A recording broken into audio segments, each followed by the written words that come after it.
Namaskar and good evening. Today we are going to cover Dr. Satyanarayan Chava's con call transcript of his company Laurus Labs. The con call was, I think, on 5th February 2021, but I took a glance at it only recently. It's very impressive.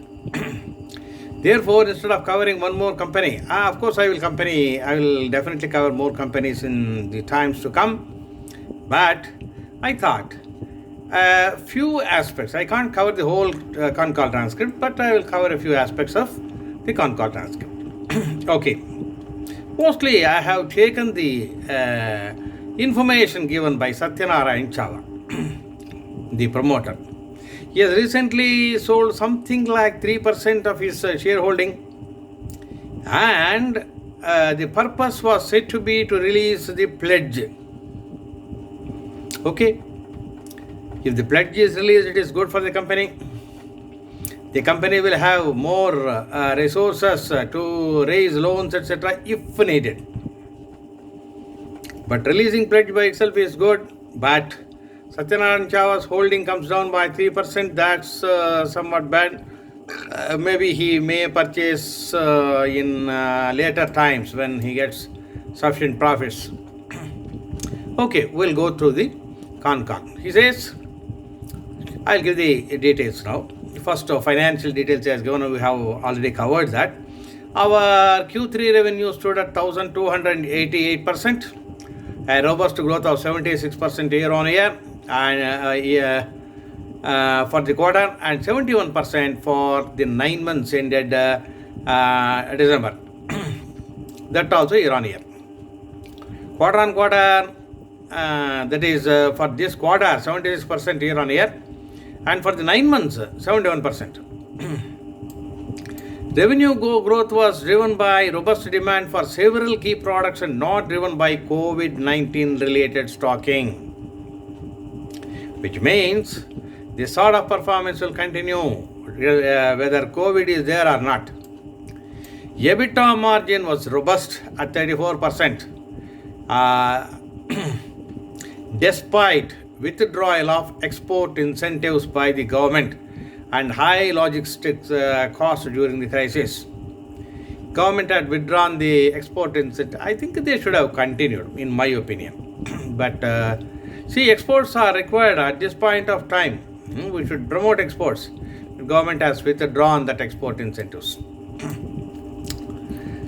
The formulations division achieved 430 crore sales in the quarter, a growth of 50% year on year. For the 9 months, the division achieved 1,234 crores. Revenue contribution is 36% as against 28% in the last year. So, the formulation division has performed well in the last 9 months. Now, they got an approval also for a triple combination product containing tenofovir, alafenamide, and they are in the process of obtaining in-country approvals, and they expect to launch the product in the first half of next financial year, that is after April. So LMIC business, they say it was very good. They have seen very good growth in North America also. LMIC means lower and middle income countries. But developed countries also, North America and European Union also, they have seen good growth. So they have commenced the marketing of in-licensed products in US, products developed and manufactured by their business partners. So out of 5 in-licensed products, 2 were launched, and they will launch the remaining 3 products in Q1 after April. 2 are already launched. So final approvals, total of 9 in the last 9 months, and tentative approvals are also there. Out of 26 ANDAs, 9 final approvals and 9 tentative approvals. out of 26 NDAs filed so far. In Canada, 6 products approvals, of which 4 were launched and 2 will be launched very soon, they said last month. So they have taken approvals for 5 products in the European Union also, out of which they have launched 2 products and others will be launched shortly. So in FDF, they are putting good amounts in infrastructure. Some debottlenecking process is going on. So that will add to the capacity that will be available by the end of Q4. So there is some delay in that. So from Q1 it will be available. There is a brownfield expansion project in FDF at the same site with similar capacities and will be operational by August 21. You see, first quarter, some things, formulations are going to be operational to some extent. Debottlenecking will be operational. And FDF will be operational by August. And it will be fully operational by the end of FY22. On R&D front also, they are investing in FDF business. Overall, R&D expenditure is about 4% of the revenue. So far, they have filed 26 NDAs in US, 9 dossiers in Europe, 12 in Canada, 8 with the WHO, 2 dossiers in South Africa, and 2 in India. So while they have filed several products across the rest of the world, ROW. 26 NDAs in US, 2 are P4s, and 7 are potential first to file and P4s. Our approach remains product specific and not market specific. Product specific means the product will be made for the whole of the world, and then they will market it in various products. In generic API, antiviral API business has recorded very healthy growth of more than 160% for the Q3 at 568 crores. Antiviral, 160% growth year on year. And the first 9 months of the financial year, we almost surpassed the total ARV sales of the entire financial year of last year, FY20. The growth was led by higher volumes of all key first-line APIs. Higher volumes for first-line APIs, all key first-line APIs. Second-line ARV, antiretroviral APIs, continue to see healthy sales in Q3. Due to the demand increase in third-party API sales, we are expanding capacities for the key APIs in the coming 12 months' time. 12 months' time. For many key API sales, expanding the capacities. Remember, we expect to maintain sales at this level in the coming quarters. Our oncology API segment recorded a growth of 36% quarter on quarter. So, a lot of things are going on. That's why I am telling all these things. Onco sales have declined by 25% percentage-wise from Q2 to Q3 due to higher offtake of a few other APIs based on approvals by a few customers. We are one of the largest high-potent API capacities in the country, and we have plans to expand potent API manufacturing capabilities in our Unit 4 as well. So, Laurus is expecting reasonably good growth in onco business in the coming quarters. In other APIs, sales remained flat in Q3. But for whole 9 months, the growth was over 45%. Why was there some sluggishness in some of those APIs means the delivery schedules of some customers were changed, therefore. So they have initiated some discussions with one key generic player for contract manufacturing where we have several APIs, and we expect to build a dedicated block to accommodate this generic API contract manufacturing. We are creating a lot of capacity for non-ARV APIs. Look at that. For ARV APIs and also for non-ARV APIs, they have got good demand and they are expanding capacities. When it comes to synthetic business, we recorded a growth of 60% in Q3 compared to Q3 of last year. In the 9 months, they have achieved a sales of 343 crores. Synthesis business. We have incorporated another step down wholly owned subsidiary, Laurus Ingredients Private Limited, in Q3. We are expanding the manufacturing infrastructure for this division to focus on a few core areas. Construction activity was initiated at the proposed dedicated synthesis R&D at Genome Valley, close to our current R&D center.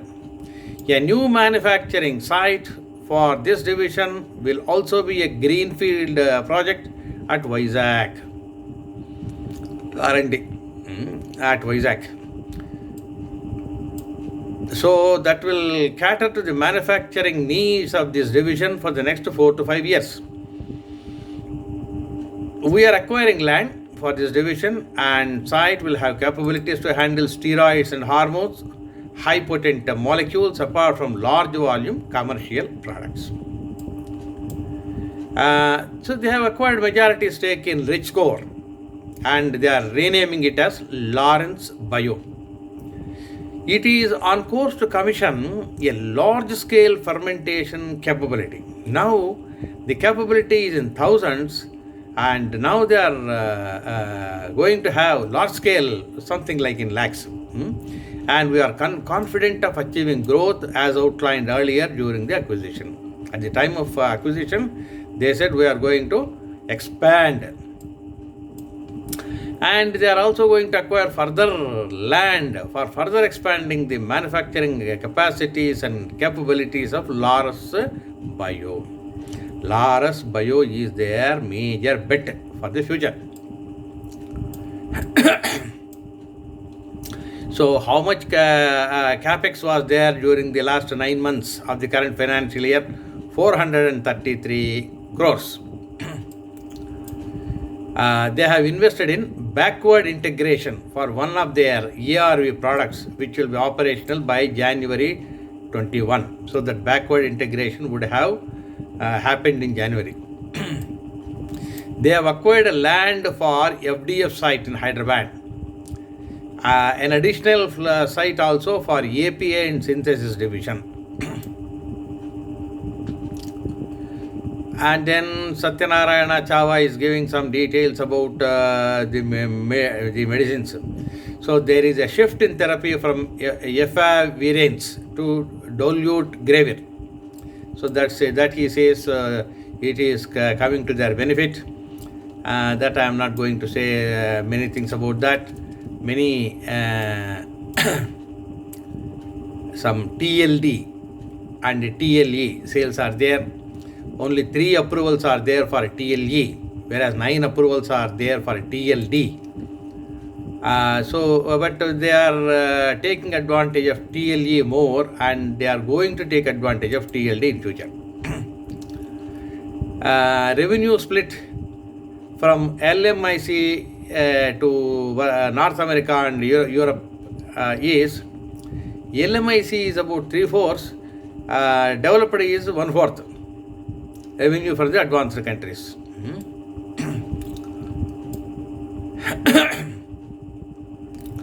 So surprisingly, our order book for ARV, antiretroviral APIs, was much bigger than at the beginning of Q2 to the beginning of Q4. In Q4, the order book for ARV API is much bigger than at the beginning of Q2.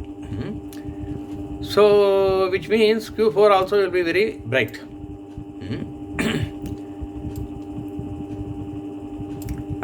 Gross margin was slightly less in Q3 because of the withdrawal of the export incentives. and also higher logistical cost due to COVID crisis.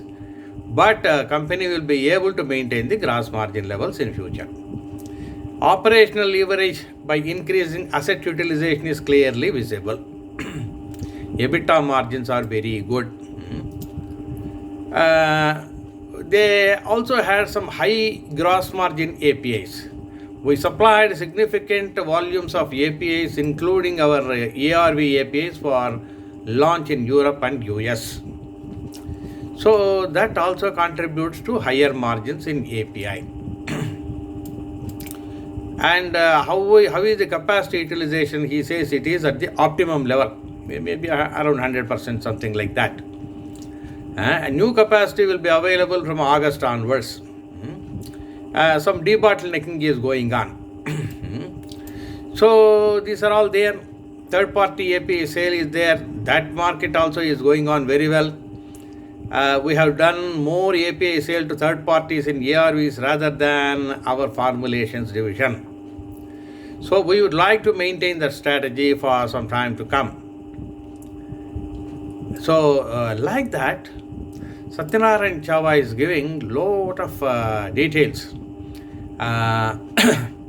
various capacities, additions, and how much, what is the leadership, efavirenz and its intermediates, 700 tons a year or 800 tons a year, something like that. They are giving details that we are not much bothered. But overall capacities are increasing almost every quarter. So we can expect some sales growth every quarter. In formulations, he says overall market shares we are number 3. We have largest capacities installed, one of the cost-effective processes, and we have regulatory approval in place by WHO, by FDA. So they are maintaining leadership position. Now they are focusing on 2 therapies. One is diabetes, another is cardiovascular. They already have very good products in diabetes, and they are building a strong basket for cardiovascular also. So these 2 they are focusing now. So you look at the evolution from 80% to ARV APIs. In the 5 years, we have moved to 38% of ARV APIs. Now, see, cardiovascular will come, diabetes will come. Antiretroviral, percentage-wise it will go down, but actual sales will be much bigger. So, they are going to build a large capacity at Vizag.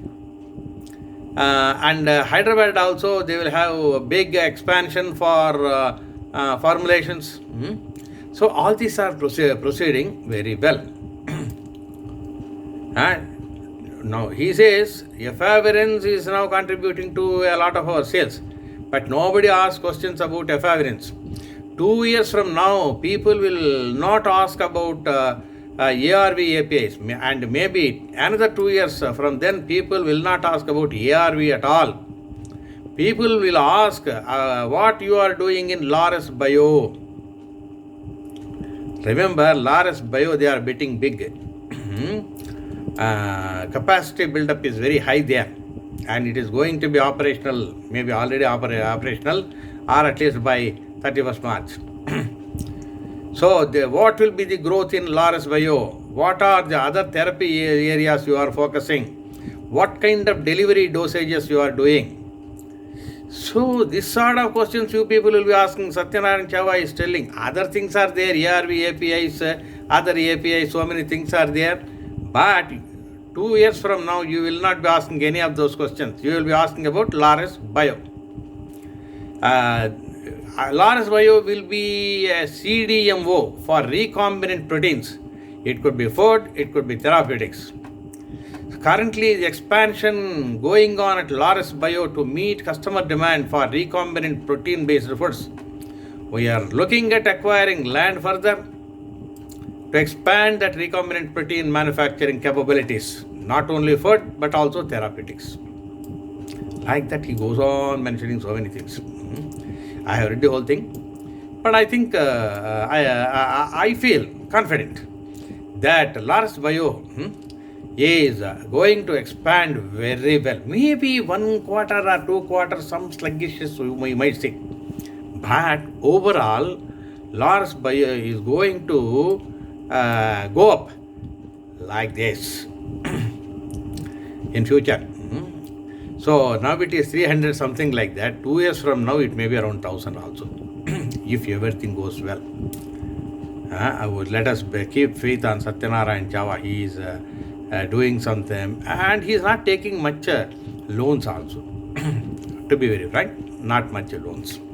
Therefore, Laurus Bio expansions will go on very well, sales will go on very well, and all of them are in good demand products.